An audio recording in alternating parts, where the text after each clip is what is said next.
नमस्कार, आपण पाहताय कोकणचं नंबर 1 महा चॅनल कोकण 7 लाईव्ह बातमीपत्रात आपलं स्वागत। सुरुवात करूया हेडलाईन्सनं। हातातोंडाशी आलेला घास पावसानं हिरावला। जिल्हा परिषदेवर शिवसेनेचा भगवा फडकेल, नितेश राणेंचं वक्तव्य। आणि माझ्या नादी लागू नये, संजू परब यांचा इशारा। आता पाहूया सविस्तर बातम्या। माझ्या नादी लागू नये, भाजप नेत्यांनी पक्षाची इज्जत घालवून घेऊ नये असा सल्ला शिवसेना जिल्हा प्रमुख संजू परब यांनी दिलाय। पाहूयात। पत्रकारांचा मी आधी आभार मानतो की एवढ्या रात्री तुम्ही फोन करून लगेच तुम्ही आलात, कारण बातमी तशी आहे। मी बांद्याला उबाटाचा प्रवेश घेत होतो आणि मी तिकडे वाचलं की लाखे वस्तीतला प्रवेश, शिंदे सेनेला धक्का, अमुक अमुक विशाल परबांनी अमुक केलं तमुक केलं। मला माझं भाषण चालू होतं आणि मी बातमी वाचली। मी बांद्यापर्यंत इकडे येईपर्यंत अर्धा पाऊण तास मला हळूहळू येत होतो, अर्धा पाऊण तास लागला। मी त्याच्यावर काही प्रतिक्रिया दिली नाही। मला काही लाखे वस्तीतनं माझ्या बांधवांचे फोन आले की आम्हाला फसवून ऑफिसचं उद्घाटन आहे म्हणून सांगून घेऊन गेले आणि आमच्या गळ्यात भाजपची माळ घातली। हे आम्हाला मान्य नाहीये। आम्ही भीतीपोटी घाबरून तिथं काय बोलू शकलो नाही, कारण दहशत माजवणं हा त्यांचा धंदा आहे। बॉडीगार्ड बरोबर फिरवून दहशत माजवणे हे विशाल परबला सांगू इच्छितो की तू अवकातीत राहा, अवकात विसरून चालू नको। तुझी अवकात मला माहिती आहे काय ती। सातबारा बदलण्या इतपत सावंतवाडी शहरातली नागरिक बदलणं सोपं नाहीये। तुझी लायकी तुला मी 1 तासात दाखवली। आता समोर जी मंडळी तू प्रवेश करून घेतली होती 1 तासापूर्वी, ती मंडळी आता परत सगळीकडे आलेली आहेत आणि तुझा कारनामा, तुझे जे कोण फंटर आहेत त्यांनाही सांग नाटकं करू नको। उगाच धक्का बिक्का काही पत्र लिहिलंय, धक्का बिक्का तुला असा धक्का देईन तुला मानगाव खोऱ्यात जावं लागेल। तुझे सगळे कारनामे माझ्याकडे पुराव्यासकट आहेत की कुठेतरी मैत्री होती म्हणून मी गप्प राहिलो आणि बाहेरची माणसं आहेत की मानगाव खोऱ्यातली वाडीत येऊन ढवळाढवळ करतात। सावंतवाडी नागरिकांनी सुद्धा सावध राहायला पाहिजे अशा लोकांपासून। अशा लोकांना घेऊन येऊन ऑफिसचं उतरवून सांगून त्यांच्या गळ्यात मागून त्यांना दहशत निर्माण करणं हे सावंतवाडीत प्रकार खपवून घेतले जाणार नाहीत। पुढच्या वेळेला जी लोक फसलेली आहेत जमिनीमध्ये, अन्य व्यवहारामध्ये, त्यांची एकत्रित प्रेस घेणार आहे। त्याच्यामुळे ही तुझ्या आयुष्यातली शेवटची चूक। याच्या पुढे जर इथं सावंतवाडी शहरात तुझी ढवळाढवळ दिसली तर 1 महिना सुद्धा तू सावंतवाडी शहरात राहू शकत नाही। इलेक्शनच्या आधी तुझे सगळे कारनामे बाहेर काढेन आणि त्यांच्या नेत्यांना मी सांगू इच्छितो की तुमच्या कार्यकर्त्यांची ही लायकी आहे ती 1 तासात फसवलेले नागरिकांना मी परत घेऊन आलोय।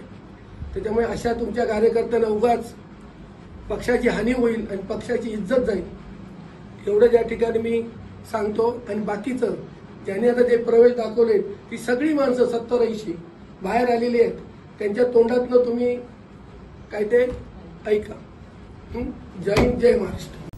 काँग्रेसचा झेडपी अध्यक्ष झाल्याशिवाय गप्प बसणार नाही असं म्हणत सतेज पाटील यांनी निवडणुकीसाठी दंड थोपटले आहेत। पाहूयात। परंतु मला जाहीरपणे सांगायचं आहे, उद्याच्या जिल्हा परिषद असू दे, गोकुळ असू दे, केडीसी असू दे, बंटी पाटील काही गप बसणार नाही। ताकदीने या सगळ्या निवडणुकीमध्ये या ठिकाणी उभं राहणार।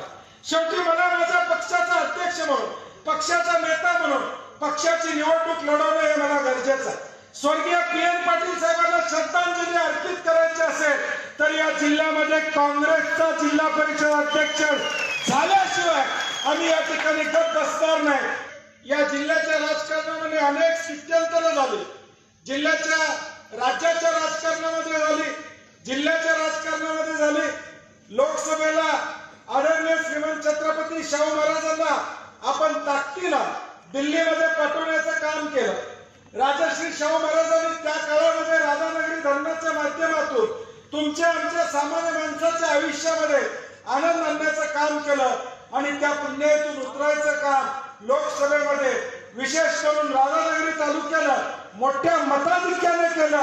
हे आम्ही कधीही आयुष्यामध्ये विसरू शकत नाही. आणि मग त्यानंतर विधानसभेच्या निवडणुका झाल्या, काही गोष्टी या राज्यामध्ये घडल्या. लोकसभेला ज्या महाविकास आघाडीचे 30-31 खासदार या राज्यामध्ये आले, परंतु विधानसभेमध्ये आम्हाला फटका बसला. त्याची कारणं अनेक असतील. मतदार यादीमधला घोळ असेल, मतदानावरती शंका असेल, अनेक गोष्टी घडल्या की ज्या गोष्टीमुळे विधानसभेमध्ये महाविकास आघाडी म्हणून आम्ही यशस्वी त्या ठिकाणी होऊ शकलो नाही. परंतु मला आज देखील आठवत आहे, ज्या दिवशी विधानसभेचा निकाल लागला, संध्याकाळी लागला, दुसऱ्या दिवशी आम्ही बघितलं जिल्ह्यामध्ये असू दे, तालुक्यामध्ये असू दे, महाराष्ट्रामध्ये असू दे, जे टक्केवारी महायुतीला पडली, भाजपला, शिवसेनेला, अजितदादांच्या राष्ट्रवादीला पडली, त्या टक्केवारीच्या 5% सुद्धा उत्साह कुठं नव्हता. आणि तिथंच पाल चुकचुकली की ज्याने मतदान केलेलं तो देखील उत्साहाने रस्त्यावर येत नव्हता की आमचा आमदार झालाय, आमचं सरकार आलंय. तिथून शंकेला सुरुवात या राजकारणाला त्या ठिकाणी झाली. आणि नेमकं या विधानसभेच्या निवडणुकीमध्ये काय झालं, काय नाही झालं, हे आमचे नेते आदरणीय राहुल गांधींनी एक प्रेस कॉन्फरन्स घेऊन या देशाला दाखवून देण्याचं काम केलं. ज्या लोकशाहीमध्ये आम्ही निवडणुकांच्यावर या ठिकाणी विश्वास ठेवतो, मतदान प्रक्रियेवर आम्ही विश्वास ठेवतो, आमचं एक मत या डॉक्टर बाबासाहेब आंबेडकरांनी, अंबानीला सुद्धा एक मताचा अधिकार आहे आणि सामान्य माणसाला सुद्धा एकच मताचा अधिकार डॉक्टर बाबासाहेब आंबेडकरांनी घटनेला दिले. आज ते आमचं एक मत कुठं जातंय अशी शासनता निर्माण होणारं वातावरण या ठिकाणी झालेलं आहे. आणि म्हणून आता येणाऱ्या भविष्यकाळात तुम्हा आम्हा सगळ्या कार्यकर्त्याला दक्ष राहावं लागेल. ठीक आहे, काही स्थित्यंतर होत आहेत, काही मंडळी आपल्यातून या राधानगरी तालुक्यातून देखील बाजूला त्या ठिकाणी झाली, काही अडीअडचणी त्या ठिकाणी असतील, पुढचं काहीतरी जिल्ह्याचं राजकारण असेल, पुढे काही लोकांना वाटलं असेल की उद्याच्या गोकुळच्या निवडणुका आहेत, जिल्हा मध्यवर्ती बँकेच्या निवडणुका आहेत, आपण एकत्र आलं तर आपल्याला या ठिकाणी काहीतरी फायदा होईल. परंतु मला जाहीरपणे सांगायचं आहे, उद्याच्या जिल्हा परिषद असू दे, गोकुळ असू दे, केडीसी असू दे, बंटी पाटील काही गप बसणार नाही. ताकदीने या सगळ्या निवडणुकीमध्ये या ठिकाणी उभं राहणार. शेवटी मला माझ्या पक्षाचा अध्यक्ष म्हणून, पक्षाचा नेता म्हणून पक्षाची निवडणूक लढवणं हे मला गरजेचं आहे. स्वर्गीय PN पाटील साहेबांना श्रद्धांजली अर्पित करायची असेल तर या जिल्ह्यामध्ये काँग्रेसचा जिल्हा परिषद अध्यक्ष झाल्याशिवाय आम्ही या ठिकाणी गप बसणार नाही. हे मला मुद्दामून आपल्याला या ठिकाणी सांगा. ज्या माणसानं हयातभर काँग्रेसची धुरा सांभाळण्याचं काम या ठिकाणी केलं, आम्हाला भोगावतीच्या परिधीच्या पुढे, वाशीच्या पुढे यावं लागत नव्हतं. राधानगरी पासून त्या ठिकाणी वाशीपर्यंत अगदी किरवाडीपर्यंत सगळं काम, सगळं नेतृत्व PN पाटलांच्या नेतृत्वाखाली या ठिकाणी होतं. एकसंघ काँग्रेस ठेवण्याचं काम PN साहेबांनी सातत्याने केलं. आज त्याच काँग्रेसमधून अनेक मंडळी बाजूला गेले, हे वाईट या ठिकाणी वाटतं. परंतु आज वाईट वाटून आपल्याला घेऊन चालणार नाही. हे दुःख आपल्याला बाजूला ठेवायला लागेल. आपण रडून या ठिकाणी चालणार नाही. छत्रपती शिवाजी महाराजांच्या आयुष्यामध्ये देखील अनेक संकट आली, अनेकदा ते अडचणीतून गेले. तो इतिहास आपल्याला, छत्रपती शिवाजी महाराजांचा वारसा आपल्याला, अनेक लढाया छत्रपती शिवाजी महाराजांनी या ठिकाणी लढल्या. कधी 2 पावलं मागे जावं लागलं, काही गोष्टी त्यांच्याही आयुष्यात आल्या. तो इतिहास आपल्याला, आणि मग तो इतिहास आम्हाला पुढे घेऊन जायचा असेल तर या रणसंग्रामामध्ये लढाई आपल्याला करावी लागेल, तलवार घेऊन उतरावी लागेल आणि विरोधकांना चितपट केल्याशिवाय आपल्याला या ठिकाणी. आगामी स्थानिक स्वराज्य संस्थांच्या निवडणुकीत सिंधुदुर्ग जिल्हा परिषद आणि सर्व पंचायत समित्यांवर शिवसेनेचा भगवा फडकेल असा ठाम दावा आमदार निलेश राणेंनी केलाय. पाहूयात. पण उद्या ते येतील, काही ना काहीतरी आमिष घेऊन येतील, काही ना काहीतरी तुम्हाला सांगून जातील, विरोधक सांगून जातील. पण जे कोण उमेदवार तुम्हाला सांगून जातील की आम्ही अमुक तुम्हाला पैसे वाढवून देऊ, आम्ही अमुक माझ्याकडून तुम्हाला हे मी तुम्हाला देऊन जातोय, त्याचा उपयोग काही होणार नाही. त्याचा उपयोग काही होणार नाही. कारण का जिल्हा परिषद 100% शिवसेना काढणार म्हणजे काढणार, एवढा आज तुम्हाला खात्री नाही. हा ओव्हर कॉन्फिडन्स नाही, पण मी तुम्हाला 100% सांगतोय. आज वातावरण बघा, हे दत्ता सामंत साहेब बोलले ते खरं आहे. आज एवढ्या मोठ्या कार्यक्रमामध्ये एवढे मोठे कार्यक्रम जे कोण घेते ते फक्त शिवसेनाच घेते. तुम्ही बघा तिकडे प्रवेश होत आहे, तुम्ही बघा तिकडे अनेक पक्षातली लोक आज माझ्याकडे येत आहेत, माझ्याकडे म्हणजे आमच्या शिवसेनेत येत आहेत. ते कशासाठी येतात? त्यांना विश्वास आहे की इकडे गेल्यावर आपले प्रश्न सुटतील, इकडे गेल्यावर आपल्याला न्याय मिळेल, इथे कोणावर अन्याय होणार नाही, इथे आपल्याला वागणूक चांगली मिळेल. हा विश्वास त्यांच्या मनामध्ये असल्यामुळे अनेक पक्षातले हो आम्हाला काय करावी लागत नाही. सामंत साहेब नुसते गाडीने जरी फिरले तरी लोक प्रवेश करायला आमच्यामध्ये तयार होतात. काही करावं लागत नाही. हा विश्वास निर्माण केला तो सन्मान्य आमच्या शिंदे साहेबांनी केला, बाकीचा आमच्या या सगळ्या संघटनेच्या लोकांनी केला. आता तोच विश्वास उद्या आम्हाला जिल्हा परिषद पंचायत समितीमध्ये काम करून दाखवायचं आहे. मी तुम्हाला सांगतो 27 वर्षाची जिल्हा परिषद राणे साहेबांनी टिकवली ना, जो एक दर्जा मिळून गेला जिल्हा परिषदेला, तो दर्जा आमच्या शिवसेनेच्या माध्यमातून आम्ही तोच दर्जा मिळवून घेऊ, एवढं मी तुम्हाला खात्रीलायक सांगतो. त्या जिल्हा परिषदेचं नाव अख्ख्या महाराष्ट्रामध्ये करू. कुठेही आपले जिल्हा परिषदेचे सदस्य गेले, कुठल्या अभ्यास दौऱ्यासाठी गेले, तुम्ही कुठून आलात, काय सिंधुदुर्गातून आले, त्यांचा मान आता जिल्ह्यामध्ये वाढवून देऊ अशी जिल्हा परिषदेची शिवसेना चालू आहे.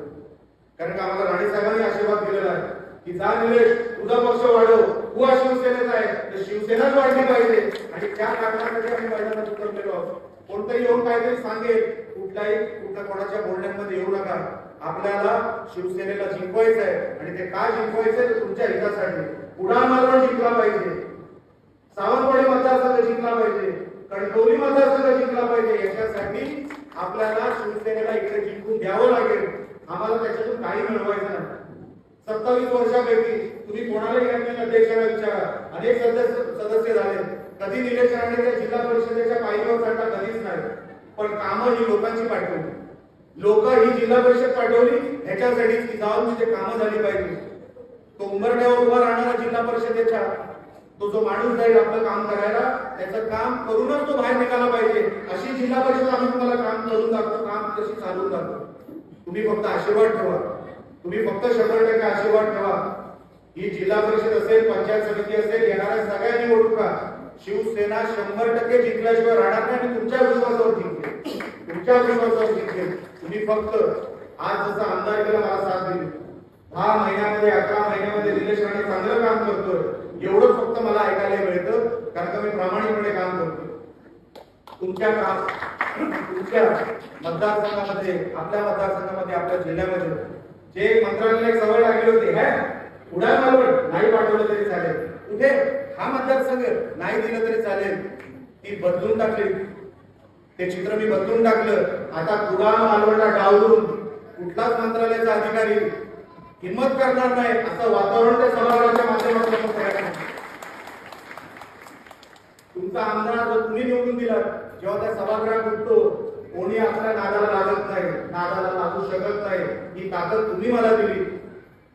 उद्या तीच ताकद मला वापरून ह्या मतदारसंघासाठी जे काय करता येईल, जेवढं काय करता येईल, महाराष्ट्राच्या नकाशावर टॉप 5 मतदारसंघांपैकी हा मतदारसंघ आपल्याला घ्यायचा आहे. त्याच्यासाठी धडपड तुम्ही साथ द्या, आजपर्यंत दिलीच आहे.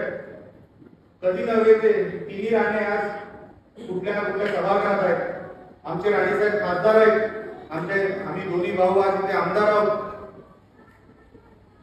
एवढं जे तुम्ही आमच्यासाठी केलं, कुठल्याच मतदारसंघामध्ये असं चित्र नाही की एका कुटुंबातले तिघही राजकारणामध्ये लोकांमधून निवडून आले, असं एकही कुठे चित्र नाही काही जिल्ह्यामध्ये. हे तुम्ही शक्य करून दाखवलं. म्हणून निलेश राणेच्या अवकाशात जेवढं असेल तेवढं 100% तुमच्यासाठी अस्तित्वात आणण्यासाठी जेवढं काय करता येईल तेवढं 100% सगळं करणार. आता पण जे काही सामंत साहेबांच्या माध्यमातून जे काही शब्द देण्यात आले, माझ्या माध्यमातून असतील, दादा साई असेल, दीपक कारकर असेल, संजय पडते असतील, पडते मॅडम असतील, निवडणुकीच्या माध्यमातून जे जे काही शब्द देण्यात आले ते 100% एका पाऊस संपला जसं सामंत साहेब बोलले, 100% तुम्हाला ती कामं करून दिले आणि आमचे देतील. तुम्ही मनामध्ये शंका ठेवू नका. ह्या मे महिन्यापर्यंत ही सगळी कामं पूर्ण झालेली असतील एवढं मी तुम्हाला 100% खात्री देतो. आज तुम्ही एवढ्या मोठ्या संख्येने इथे उपस्थित राहिलात, आम्हाला सगळ्यांना आशीर्वाद दिले असं मी समजतो. आणि पहिली सभा ही धुमधडाक्यात झाली. म्हणून पावशी विभागाच्या आणि आमच्या तालुका प्रमुखापासून आमच्या दादासाहेबांपासून आमच्या सगळ्या सहकाऱ्यांना मी मनापासून त्याचं कौतुक करतो. त्यांना मनापासून शुभेच्छा देतो आणि सांगतो जय हिंद जय महाराष्ट्र. आत्मनिर्भर भारत संकल्प अभियानांतर्गत वैभववाडीत महिला मेळावा संपन्न झाला. या मेळाव्यात पालकमंत्री नितेश राणेंनी लाडक्या बहिणींना आश्वासन दिलं. काय म्हणाले मंत्री नितेश राणे पाहूयात. जसं तेरसे मॅडम मला सांगत होत्या की त्यांनी आता हल्लीमध्ये त्यांच्या संस्थेच्या माध्यमातून त्यांनी बचत गटांच्या स्टॉल आणि एक्झिबिशन आमच्या कुडाळमध्ये दरवर्षी आयोजित करतात. याही वर्षी आयोजित केलं.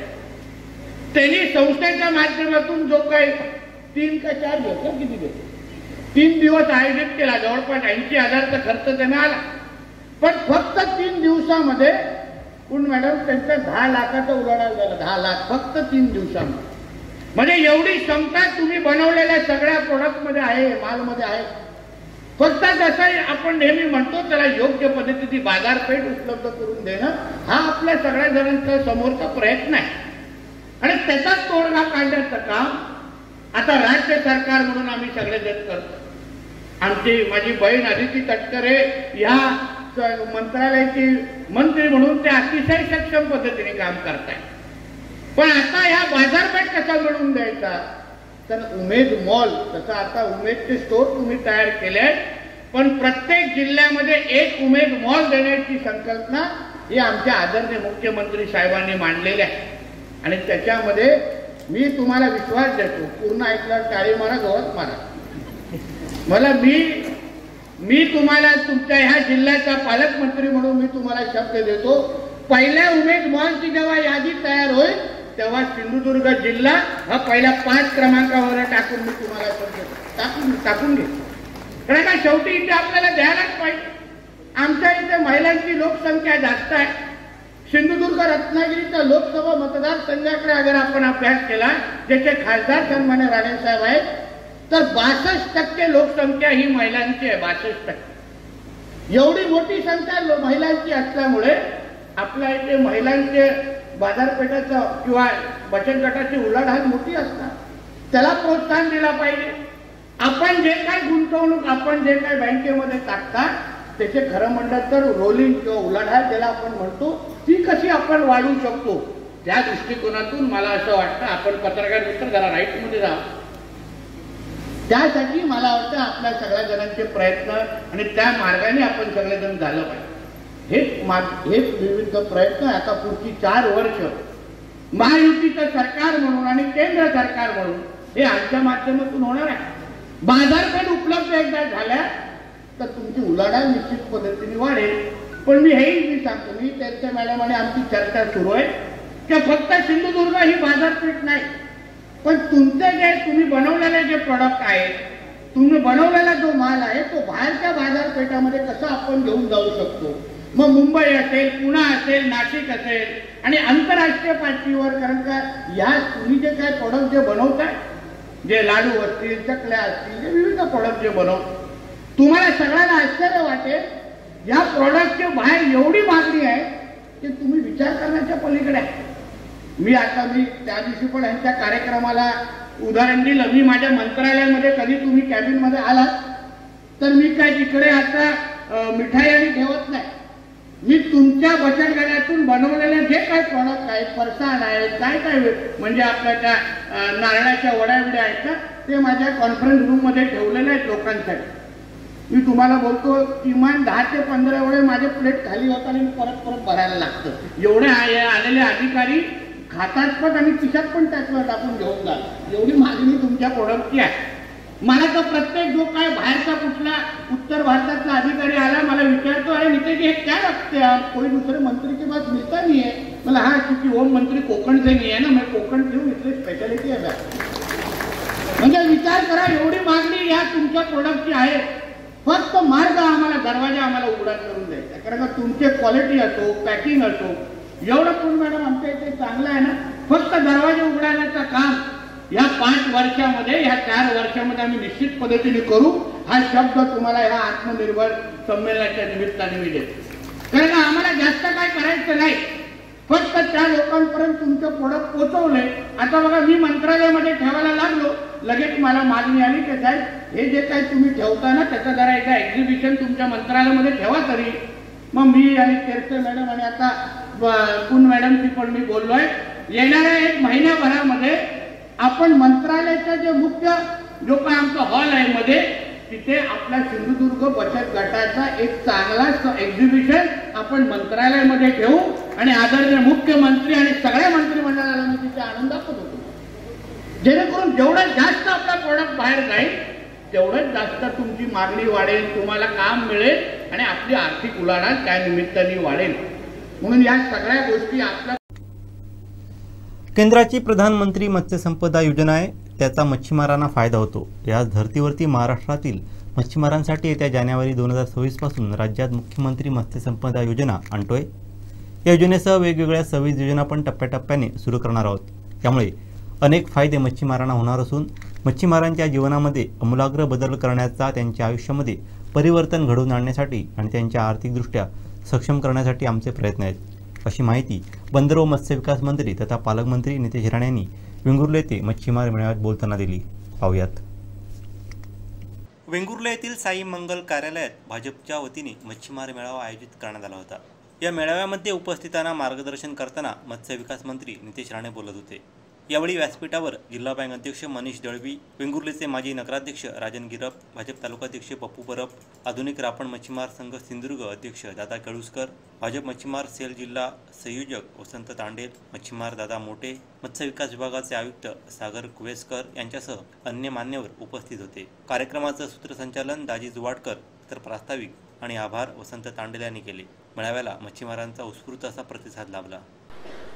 शेतकऱ्यांप्रमाणे तुम्हाला विजेमध्ये अगर सवलत मिळायची असेल तर तुम्हाला एवढंच काम करायचं, तर तुम्हाला फक्त अर्ज आमच्या सागर कुवेसकर मत्स्य खात्याकडे करायचे आणि शेतकऱ्यांप्रमाणे तुम्हालाही वीजेमध्ये सवलत भेटू शकते अशा पद्धतीचा GR आता आपल्या राज्यामध्ये लागू झालाय. फक्त अर्ज आमच्या सागर कुवेसकर तुम्हाला करायचे, एवढंच साधा प्रश्न आहे, एवढंच साधा मार्ग. एलईडी फिशिंगमुळे बरेचपैकी आपले थोडा लोकांमध्ये राग आहे, पण त्यावरही कारवाई करण्याचं काम आपण मत्स्य खात्याच्या माध्यमातून वेळोवेळी करत आले. म्हणून आमचं मत्स्य खातं याचा जसं तांडेजींनी उल्लेख केला, तुमच्या हक्काचं खातं आहे, तुम्ही मागे पुढे विसरून जाऊ नका. तुमच्या हक्कातला भाऊ आणि मित्र आज मंत्री म्हणून त्या मत्स्य व्यवसायाच्या खुर्चीवर बसलेला आहे. तुम्हाला पाहिजे ते निर्णय घेतले जातील.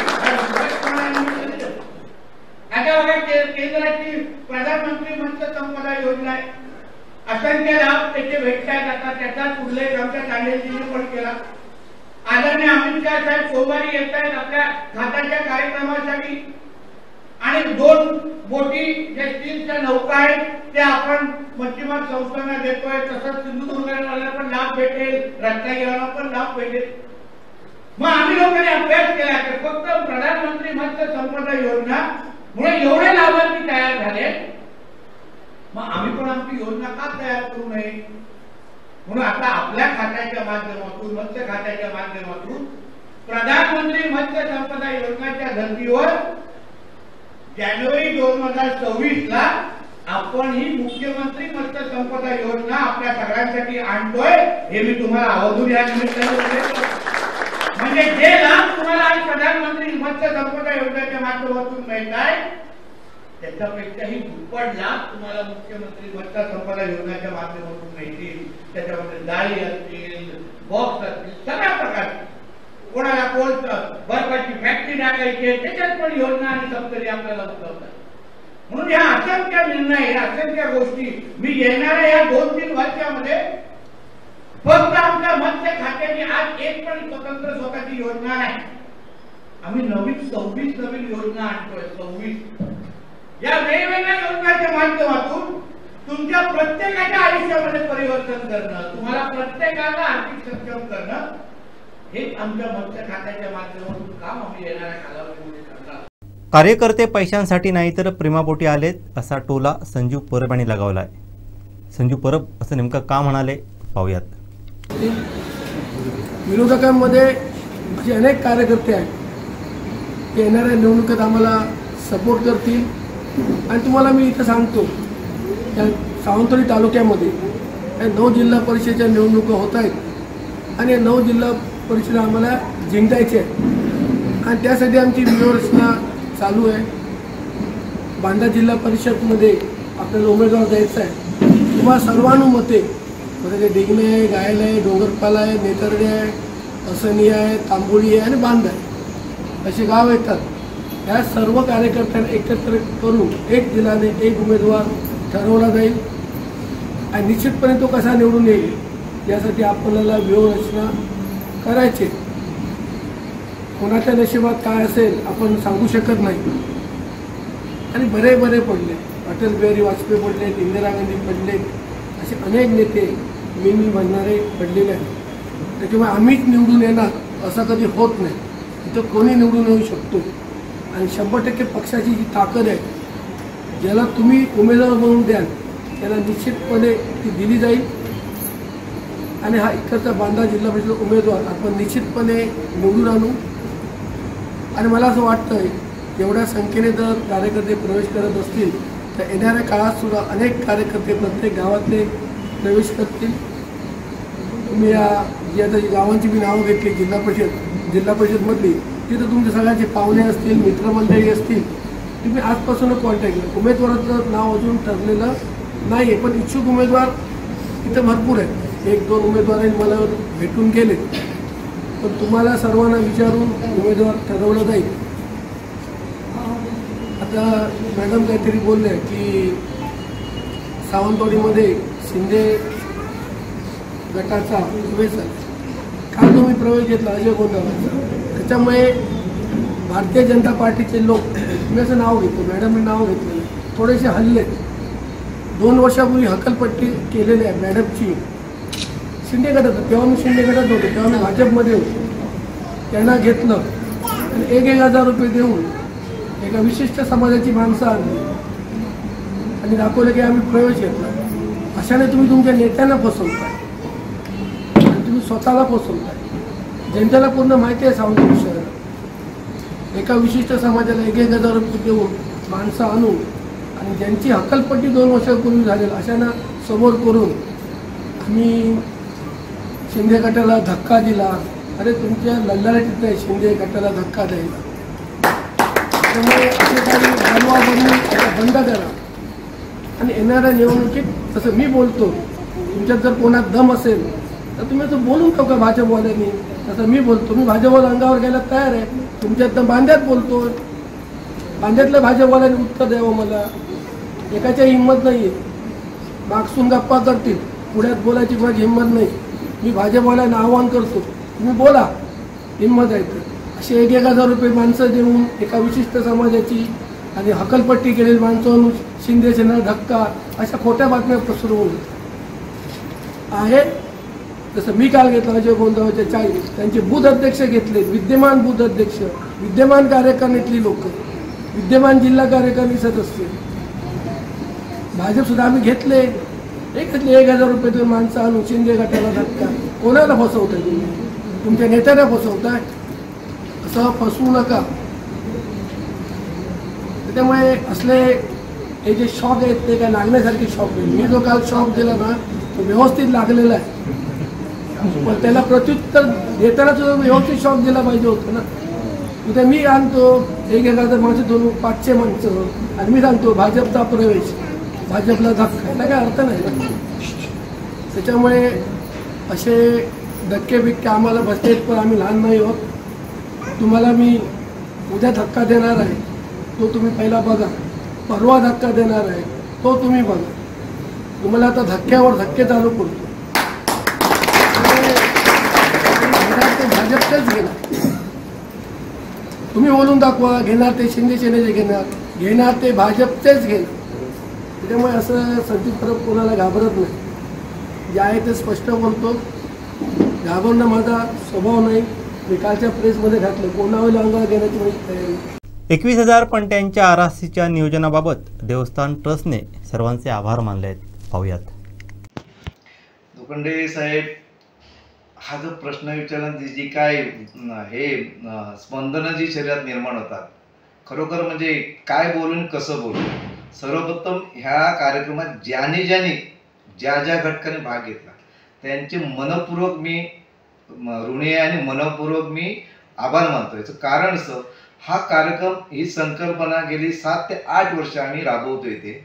आणि त्याप्रमाणे यंदाचा जो कार्यक्रम होता, की यंदाचा जो दीपोत्सव होता, एक वेगळ्या प्रकारे भाविक भक्तांनी सर्वांनीच हातात हात घालून काम केलं. आता तुम्ही बघितलं, आमच्या गावाचे ग्रामस्थ, महिला या ठिकाणी येऊन त्या आदल्या दिवशी 2 दिवस याची तयारी आमची चालू होती आणि तन मन धन सगळे ग्रामस्थ या ठिकाणी झोपून देऊन कळकळीने तळमळीने काम करत होते. कशासाठी? तर आपल्या ऊर्जास्थानासाठी, आपल्या स्वयंभूसाठी. माझा देव आहे, माझं सगळं आहे, असं करून एवढी सगळी संख्या भक्तिमय वातावरण या ठिकाणी काम करत होती. तर आमच्या सगळ्या महिला, त्यांचे मनपूर्वक आभार, आमचे सगळे ग्रामस्थ, त्यांचे मनपूर्वक आभार. आणि हे सगळं करत असताना सुद्धा देवस्थान ट्रस्ट समिती, सगळे देवसेवक, सरपंच, ग्रामपंचायत कुणकेश्वर, सेवा मंडळ मुंबई, हे सगळे या ठिकाणी एकत्र येऊन, कोण एकही ग्रामस्थ त्या ठिकाणी नाराज नसतो किंवा मागे नसतो. तो प्रत्येक जण एखादं चुकलं तर सांभाळून घेऊन सुद्धा प्रत्येक जण हातात हात घालून काम करतात. अशा प्रकारचा दीपोत्सव किंवा जे वातावरण जळून गेलं होतं, दीप प्रज्वलित किंवा येणारे सगळे भाविक भक्तगण स्वतः आपल्या हाताने दीप प्रज्वलित करत आहेत. तो जो आनंद आहे, तो जो समाधान आहे, ते जे सुख आहे, ते वेगळं त्यांना मिळून गेलेलं आहे. त्यांच्या आयुष्यात एक वेगळी प्रेरणा प्रोत्साहन मिळालेलं आहे. आणि हे सगळं करत असताना आम्हाला दुबईवरून 51,000 म्हणजे 5,200 पंत्यांचे पैसे आले. आमचे मोरे म्हणून आहेत तिथले, पण आज ते स्थित आहेत दुबईला. आज चांगल्याच ठिकाणी ते आहे. आणि त्यांचा आम्ही हे सगळ्या बातम्या स्टेटसला लावत होतो. ते स्टेटसला बघितल्यानंतर त्यांनी मला फोन केला आणि मला काय ते इथं खारीचा वाटा द्यायचा आहे. आणि अशा प्रकारे त्यांनी 5,200 पंत्यांचं, एक पंत्या मी 10 रुपयाला घेतो देणगी म्हणून, आणि हे सगळं देणगीतूनच करत असतो आणि आनंदाने सगळे देत असतात.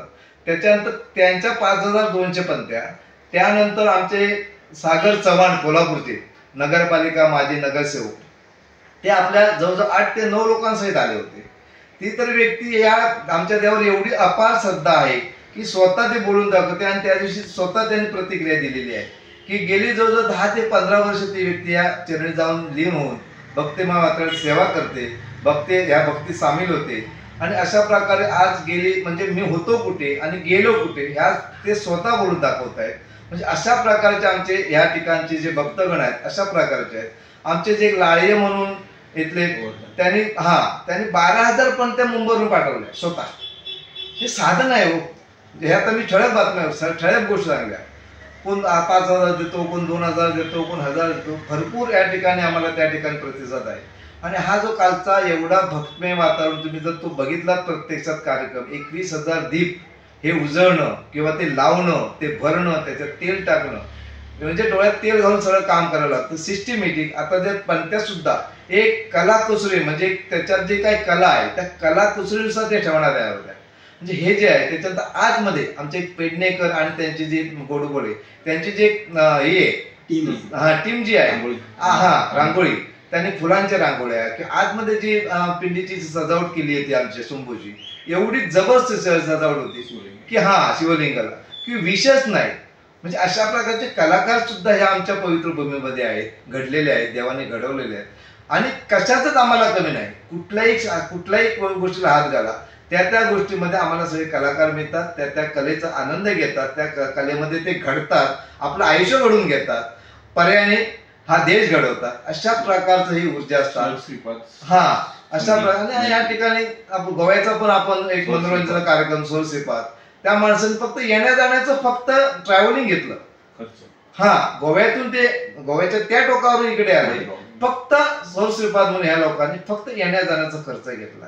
म्हणजे अशा प्रकारची मोठी मोठी माणसं त्या कलेत निष्पन्न असलेली हे असली, म्हणजे लाखो रुपये घेणारी माणसं सुद्धा ह्या आमच्या ऊर्जास्थानाच्या चरणी जाऊन लीन जाऊन भक्ती एवढी करतात की त्यांना पैसा पण नको असतो.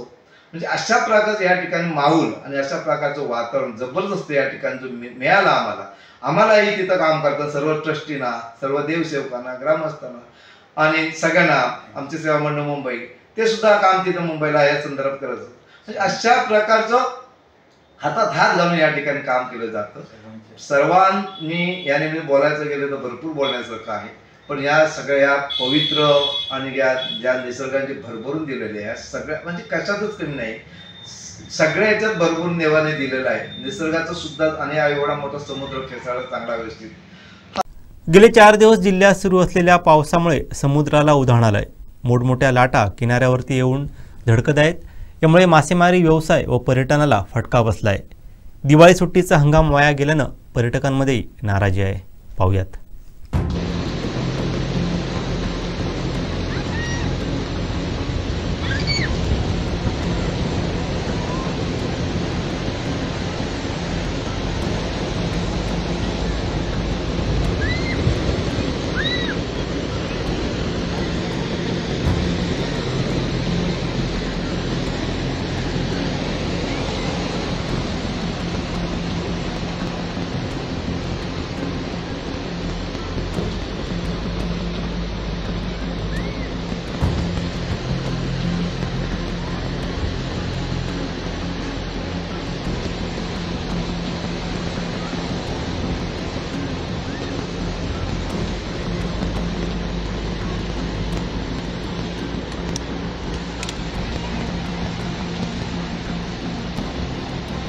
गेले 4 दिवस सतत पडणाऱ्या पावसामुळे समुद्राला उधाण आलेलं आहे आणि त्याच्यामुळे सध्या मासेमारी सुद्धा ही बंद ठेवण्यात आलेली आहे।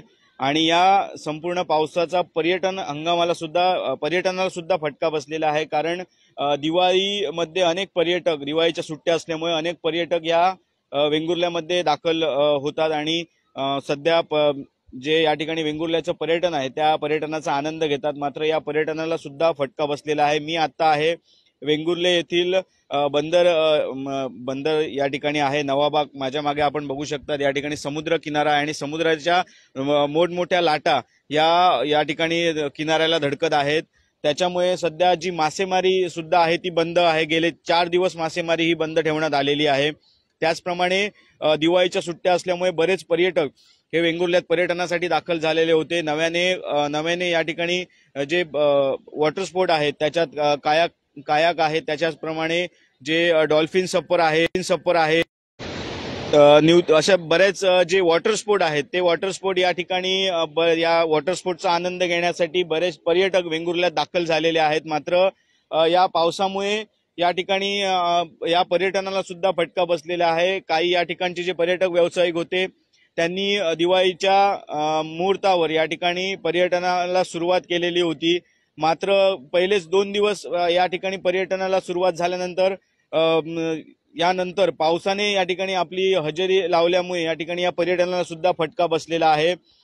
त्याचप्रमाणे समुद्राला सुद्धा उधाण आलेलं आहे। त्याच्यामुळे मासेमारीच्या ज्या बोटी आहेत त्या सुद्धा किनाऱ्याला सुरक्षित ठेवण्यात आलेल्या आहेत। मासेमारी सुद्धा बंद आहे। त्याच्यामुळे या ठिकाणी पर्यटन हंगामात सध्या जे मासे आहेत ते सुद्धा या ठिकाणी बाजारपेठेत आपल्याला बघायला मिळत नाहीत। आपण या ठिकाणी माझ्या मागे बघू शकतात समुद्राला या संपूर्ण पावसामुळे उधाण आलेलं आहे। पर्यटक हंगाम असून सुद्धा या ठिकाणी किनाऱ्यावर पर्यटकांची जी उपस्थिती आहे ती कमी प्रमाणात आपल्याला पाहायला मिळते।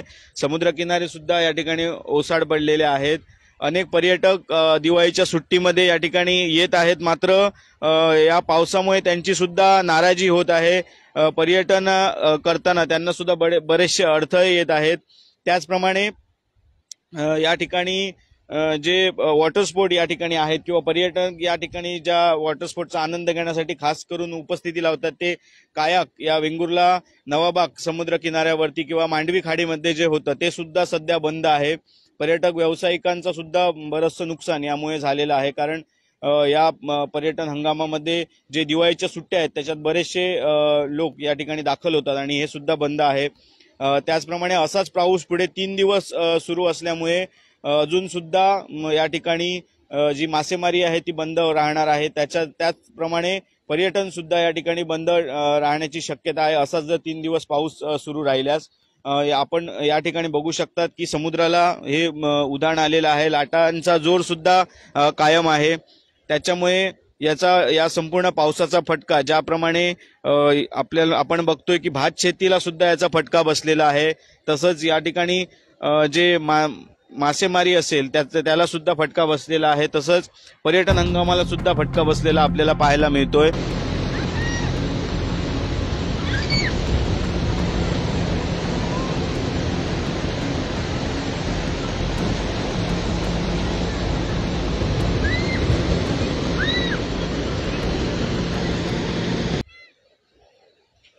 त्यामुळे पुढील 3 दिवस सुद्धा संपूर्ण महाराष्ट्रात हा जो अवकाळी पाऊस आहे हा बरसणार असल्यामुळे या ठिकाणी शासनाने सुद्धा सतर्कतेचा इशारा दिलेला आहे। मच्छीमारांना सुद्धा आपल्या बोटी समुद्रात न घेऊन जाण्याच्या सूचना सुद्धा दिलेल्या आहेत। त्याचप्रमाणे पर्यटन व्यावसायिकांना सुद्धा याच्या सूचना ज्या आहेत ते देण्यात आलेल्या आहेत। त्यामुळे नागरिकांनी सुद्धा पर्यटन या ठिकाणी आल्यानंतर पर्यटनाचा आनंद घेताना सुद्धा आपली काळजी घेण्याची जी सूचना आहे त्या सुद्धा शासनामार्फत देण्यात आलेल्या आहे। कोकणसाद लाईव्हसाठी दीपेश परब, वेंगुर्ला। गेले 4 दिवस पडणाऱ्या अवकाळी पावसामुळे वेंगुर्ला तालुक्यात भात शेतीचं प्रचंड नुकसान झालंय। भाताची कणसं शेतात पडून त्यात पाणी साचल्यानं भाताला कोंब आले आहेत। यामुळे शेतकऱ्याच्या हातातोंडाशी आलेला घास हिरावल्याचं चित्र आहे। याबाबत आढावा घेतलाय आमचे वेंगुर्ला प्रतिनिधी दीपेश परब यांनी। पाहूयात।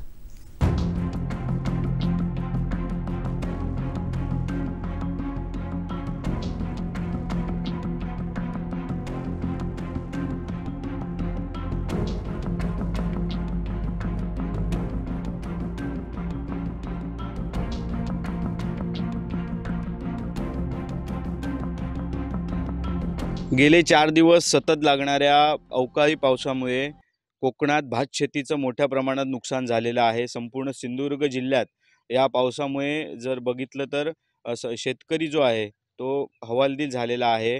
त्या जी भात शेतीचं नुकसान झाल्यामुळे हातातोंडाशी आलेला घास हिरावतो की काय अशा चिंतेत सध्या शेतकरी आहे। कारण अजून पुढचे 3 दिवस या ठिकाणी पावसाचा इशारा देण्यात आलेला आहे। त्यामुळे आत्ता जे कापणीला आलेलं जे भात होतं ते संपूर्णपणे जमीनदोस्त होऊन त्या भाताला कोंब फुटलेले आहेत। त्याच्यामुळे जे भात जे उत्पन्न मिळणार होतं भाताचं ते आता मिळणार नाही आहे। मी आता आहे वेंगुर्ला तालुक्यातील तुळस या गावी आहे आणि वेंगुर्ले तालुक्यातही हीच परिस्थिती आहे भात शेतीची। गेले 4 दिवस पडणाऱ्या पावसामुळे जे कापणीला आलेलं भात होतं शेतकऱ्यांनी दिवाळीच्या मुहूर्तावर कापणीला सुरुवात केलेली होती। किंबहुना या संपूर्ण दिवाळीच्या कालावधीमध्ये शेतकरी या मोठ्या प्रमाणात भात कापणीला सुरुवात होते आणि याच्यानंतर ते सुकवलं जातं आणि त्याच्यावर पुढील ही प्रक्रिया केली जाते। आणि आता जर बघितलं तर दिवाळीच्या लक्ष्मीपूजनपासूनच या पावसाने या ठिकाणी सुरुवात केलेली होती। लक्ष्मीपूजन दिवशी सुद्धा मोठ्या प्रमाणात पाऊस या ठिकाणी पडलेला होता। मात्र त्यानंतर 2 दिवस काही प्रमाणात या ठिकाणी पावसाने विश्रांती घेतलेली होती। मात्र गेले 4 दिवस सतत पाऊस पडतोय। शेतकरींना जे कापणीला आलेलं जे भात होतं कापून जे वाळत ठेवलेलं जे भात होतं ते त्याच्या संपूर्णपणे पाणी साचलेलं आहे, त्याच्यात कोंब आलेले आहेत। तर काही शेतात ते जे भात आहे ते खाली जमिनीवर पडून आणि त्याच्यात पाणी साचल्यामुळे त्याला सुद्धा कोंब आलेले आहेत। त्याच्यामुळे शेतकऱ्यांचं प्रचंड भात पीक शेतकऱ्यांचं प्रचंड मोठ्या प्रमाणात नुकसान झालेलं आहे। मी तुळस या गावी आहे आणि आता आपण बघू शकतात की या ठिकाणी भात पीक चं मोठ्या प्रमाणात नुकसान झालेलं आहे। अशा प्रकारे हे कोंब आलेले आहेत भाताला। जे भात जमिनीवर पडलेलं होतं त्या भाताला अशा प्रकारे कोंब आलेले आहेत। संपूर्णपणे शेतात जर बघितलं तर पाणी साचलेलं आहे। आपल्यासोबत या ठिकाणचे शेतकरी आहेत त्यांच्याकडून अधिक माहिती घेऊयात। जर बघितलं तर भात शेतीला कापणीला सुरुवात झालेली आहे। यंदा उत्पन्न सुद्धा चांगलं होतं। मात्र पावसाने कुठेतरी या ठिकाणी सर्वावर पाणी फिरलेलं आपल्याला पाहायला मिळतंय। काय सांगाल, कशी परिस्थिती आहे? ह्या वर्षी जो पाऊस झाला तो परतीचा पाऊस, तर भयानक पाऊस लागला, पाणी लोट गेला आणि पाण्यामध्ये जमिनी भात जे उभं होतं जे सरकारी बियाणं होतं ते जमीनदोस होऊन त्याला भाताला कोंब आलेले आहेत आणि जे भात अगोदर मारले त्याला पण कोंब आलेले आहेत। अशी परिस्थिती आहे की हे भात परत मिळणारच नाही आणि गुरांना पण चारा याचा भेटणार नाही। म्हणजे जो चारा आहे तो पण या ठिकाणी तो पण जमीनदोस जाऊन कुजून गेलेला आहे। साधारणतः तुम्ही किती हेक्टर शेती करतात आणि काय आता सध्या शेतीची परिस्थिती आहे? शेती 1 एकर आहे पण ती बरीचशी शेती पाण्याखाली गेलेली आहे आणि कुजून असं त्याला चारा आलेला आहे, त्याची काही उपयोग होणार नाही आता। आता आम्ही बघितलं की तुम्ही भात वाळवण्यासाठी फॅन सुद्धा लावलेला आहे, त्याचा काय उपयोग होतो? काय तात्पुरता फॅन लावल्यानंतर जरा हवेने जरासं सुकणं, पण कोंब आलेलं काय त्याला होणार, ते खराबच होणार भात। आपल्या सोबत या ठिकाणी शेतकरी संघटनेचे पदाधिकारी आहेत तुषार राय। काय सांगाल, सध्या परिस्थिती जर बघितली तर तुम्ही आता ज्या ठिकाणी उभे आहात ते संपूर्ण भात शेतीमध्ये पाणी साचलेलं आहे, भात पडून नुकसान झालेलं आहे, आपण मागे सुद्धा बघू शकता। काय परिस्थिती आहे, काय सांगाल? तर आज गेली 7 ते 8 दिवस परतीच्या पावसाने तर कोकणामध्ये थैमान घातलं आहे. आणि आज जर बघितली तर सिंधुदुर्गात जिल्ह्यातली शेतीचं क्षेत्र बघितलं तर 50 ते 55 हेक्टर ह्याच्यामध्ये आहे. परंतु आज शेतकरी जवळजवळ पूर्ण संकटात सापडलेला आहे. म्हणजे एकतर आज गुरांना चारासुद्धा गवतसुद्धा मिळणार नाही, कारण त्याला फुटवा येऊन आज शेतकरी खूप त्रस्त झालेला आहे. आज त्याप्रमाणे शेतीचा आज जो काय परिपक्व झालेला भाग होता तो सुद्धा कापण्यायोग्य नाही आणि खाण्यायुद्धा योग्य नाही. शेतकऱ्यांची मोठ्यात मोठी आज संकटात पडण्याची शक्यता आहे. यावर आमचा एकच माझा सिंधुदुर्ग जिल्ह्याच्या वतीने मी एवढीच विनंती करतो, मायबाप सरकारने आज शेतकऱ्यांना ओला दुष्काळ जाहीर करून याला सरसकट कर्जमाफी द्यावी आणि 7/12 कोरा करावा. कारण अल्पभूधारक शेतकरी असल्यामुळे आज जी तुटपुंजी जी आज जी काय नुकसान भरपाई आहे ते शेतकऱ्यांपर्यंत मिळणार नाही. अधिक 7/12मध्ये सहहिस्सेदार वगैरे ही कोकणातल्या आपल्या सिंधुदुर्गातली वस्तुस्थिती आहे. त्यापेक्षा शेतीपूरक जे कर्ज आहे त्याची सरसकट कर्जमाफी करावी, एवढीच आम्ही सिंधुदुर्ग जिल्ह्याच्या वतीने मी जिल्हा शेतकरी संघटना श्यामसुंदर राय विनंती करीत आहोत. जरी याच्यामध्ये आज हवामान अंदाजानुसार 3 दिवस पाऊस आहे, परंतु याचा 8 दिवस सुद्धा शेतीत जायला नको शेतकऱ्याला. ही वस्तुस्थिती आहे. म्हणजे जवळजवळ 8 ते 10 दिवस जर शेतीमध्ये नाही गेले तर पूर्ण अक्षरशः हे गवत आणि भात पूर्ण आज खराब होऊन जाणार. अशा प्रकारे जर आपण बघितलं तर या ठिकाणी ही परिस्थिती आहे सध्या कोकणात. प्रत्येक गावात आपण बघतोय, सिंधुदुर्ग जिल्ह्यातील प्रत्येक गावात ही परिस्थिती आहे अशा प्रकारे. आणि पावसामुळे अतिशय नुकसान हे शेतकऱ्यांचं झालेलं आहे. सरकारने सुद्धा याचा विचार करून जी काही शेतकऱ्यांची मागणी आहे त्याकडे लक्ष देणं गरजेचं आहे. जर बघितलं तर शेतकरी आता अनेक आपलं भात सुकण्यासाठी अनेक शक्कल या ठिकाणी लढवत आहेत. कोण फॅन लावतंय तर कोण या ठिकाणी ताडपत्री झाकून शेतातच भात हे मारलं जात आहे, ताडपत्रीने झाकून ठेवलं जात आहे. मात्र ते सुकणं गरजेचं आहे, ऊन पडणं गरजेचं आहे, तरच त्या भाताचा पुढे उपयोग होणार आहे. आणि जर ते सुकलं नाही तर ते संपूर्णपणे कुजून जाऊन त्याला शेतकऱ्याला त्याच्यात सुद्धा काही मिळणार नाही आहे. जे सुरुवातीला भात कापणी झालेली होती ते सुद्धा शेतातून घरी न्यायला शेतकऱ्याला आज या ठिकाणी पावसामुळे बरेच अडथळे येत आहेत. आणि अशा प्रकारे असंच जर पुढे 4 दिवस जर पाऊस सुरू राहिला किंवा ऊन जर पडलं नाही तर मोठ्या संकटात शेतकरी सापडण्याची शक्यताही निर्माण झालेली आहे. त्यामुळे शासनाने याकडे गांभीर्याने लक्ष देऊन शेतकऱ्यांना मदत करावी अशी मागणी शेतकऱ्यांकडून होत आहे. कोकणसाद लाईव्हसाठी दीपेश परब, वेंगुर्ला. भाजप प्रवेशाला 1.5 तास होत नाही तोच लाखे बांधवांनी आपण शिवसेनेत असून आमच्या हृदयात दीपक केसरकर असल्याचं सांगितलंय. पाहूयात. दीपक भाईची माणसं आहे, दीपक भाईचीच राहणार. आमच्या रक्तात आमचा दीपक भाई आहे, आमच्या हृदयात आमचा दीपक भाई. आम्ही त्याला फसवून कुठेही जाणार नाही. तुम्ही दुसऱ्याचं कुणाचं काय ऐकू नका. आम्ही दीपक भाईची हाय आणि हमेशा राहणार. आज त्याने काही पण छापून द्या, काही पण करून द्या, त्या गोष्टीला आम्ही काही देणार नाही. आमची मिटिंग असून म्हणून आम्ही गेलेलो, पण आम्ही मेलो तरी त्यांच्यासाठी मरू. कुणासाठी? दीपक भाईसाठी. एकदा त्यांनी वचन दिलंय आम्ही तिथंच मरणार. आणि बाई झालं कसं, किती पण लोक आम्हाला बोलवून द्या, हे आम्हाला गोष्टी सांगायच्या. हे त्यांच्यानीच फसवलं की चला, आणि हे काहीच माहिती नाही आम्हाला. मी तर गेलो नव्हतो, पण ह्या गेल्या काही. मग गेल्याच्या नंतर यांना तिथं काय ते खरं दिसलं, तेव्हा त्या बाकीच्या परत आल्या. पण नंतर त्यांनी हे काय रचलं हे आता आम्हाला त्यांना काहीच माहित नाही. आणि फसवून द्या, आम्हाला गरज नाही. ते हातात पण घेतलं नाही, ते आम्हाला हातात यायला होते. फसवलं तरी आम्ही फसणारही नाही. एकदा फसलं म्हणून दुबारा नाही. पण शेवट जे भाई आहे ना तेव्हा आम्ही उभी भाईच्याच पाठीशी असणार. तेव्हा बाकीचं आम्ही कुणालाही ओळखत नाही. गाणीत पडलो होतो आणि उपराकर पाटेकर रेणुका आमच्या संगत आहे. आम्ही बाईला कधी फसवणार नाही. आणि दुर्गा माता त्याने आम्हाला देऊळ बांधून दिलं. सरळ बाईनच दिला आम्हाला. आम्हाला किती पण बोलून द्या, आम्ही तिथे मरणार. एक दिवसाला खेळ केला करून द्या, त्या खेळायला करून आम्ही घेत नाही तसल्या. आम्हाला ठीक आहे बोला. आजचा जो प्रकार झाला दुपारी आमच्या समाजाच्या वतीने परशुराम चव्हाण यांना सांगितलं की भाजपची रॅली आहे, त्याचा कोणतरी इसमने आलेला बायका आम्हाला सांगत होत्या की विशालपती रॅली आहे, त्या रॅलीसाठी या महिला गेलेल्या प्रत्येकी 500 रुपये मिळेल फक्त. आणि त्यानंतर काय झालं की डायरेक्ट पक्षप्रवेश करून घेतला यांच्यानी परशुराम चळवळी. याच्यात आमचा आणि माझ्या समाजाचा काही म्हणजे संबंधच नाही आहे. पहिली गोष्ट, ह्या लोकांनी फसवणूक सरळ करतायत आमच्या लोकांची दरवेळी. आणि परशुराम चळवळ आम्ही या समाजातून बाहेरच ठेवले आम्ही. त्यांनी भरपूर आमच्या समाजाला त्रास देतोय. याच्यावर काय ते कारवाई आता आम्ही पोलीस स्टेशनला जातोय, त्याच्यावर कायदेशीर कारवाई करू आम्ही. आता आमची मिटिंग होणार आहे, त्या मिटिंग आम्ही ठरवून ती प्रशासनाला आम्ही कारवाई करणार आहे. प्रत्येक वेळी आमच्या समाजाचं नाव बदनाम करतोय तो, त्याच्यामुळे. तुम्ही आता या महिलांचं, त्या माझ्या मित्राचं तुम्ही सगळं ऐकलं. त्यांना फसवून रॅली आहे म्हणून सांगून त्या गरीब महिलांना 500-500 रुपये देऊन त्यांचा प्रवेश दाखवतात आणि आपल्या नेत्यांना खुश करतात. मगाशी मी बोललो त्यांना खरं फसवलं गेलं इथे. ती मगाशी जी सगळी मंडळी होती ती आता इथं परत आलेली आहेत, म्हणून मी आता इथे काही जास्त बोललो नाही. मगाशी बोललो प्रत्येकानं आपल्या अवकातीत राहा, अवकातीच्या बाहेर जाऊ नका. सगळी महिला जाऊन त्याला पडवून काढू काय